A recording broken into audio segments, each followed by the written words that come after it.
জমিদার সাহেব, এই সরপতের মাটি 4 বিঘা কিনছি, হাসমতের 10 বিঘা আছে, জমিলাপুর 15 বিঘা আছে, সমলাপুর 25 বিঘা আছে।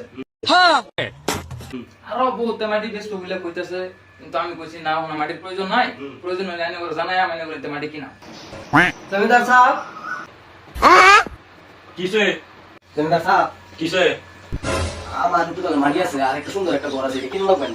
না আমি তো জানলা বাড়ি কি না কোনো ঝামেলা নাই, কোনো ঝামেলা নাই, একটা সুন্দর ঘর আর সুন্দর একটা মাটি, একেবারে কোন জায়গাটা স্কোয়ার সিস্টেম। কোন জায়গাটা আইন চল, আমার লগে চল। পেছন না তোমার কোনো ফ্যাশন নাই। আচ্ছা তো আইন। এই চল মাটিটা দেখে গা দেখুন যে ফেসাল মাটি কিনে নিয়ে যায়। পেছন না দেখে লইম না আইন রাখ।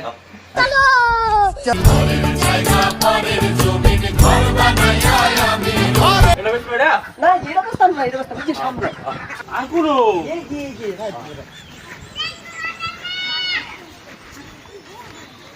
কোনটা এই জমিনটা দেখান, এই যে এই সুন্দর ঘরটা আর এই জমিনটা। এটা জমিন না তো কিরা লেটিং লেটিং করে আমার চোখ বসতাছে।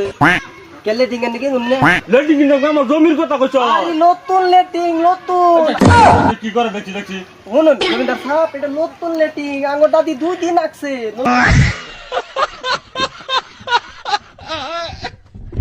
যা এই লেটিং কিলাম আমরা আল্লাহ জমিদার সাহেব, আমি কাছে করে যাম। তোর আজকে পুলিশ ধরাই দে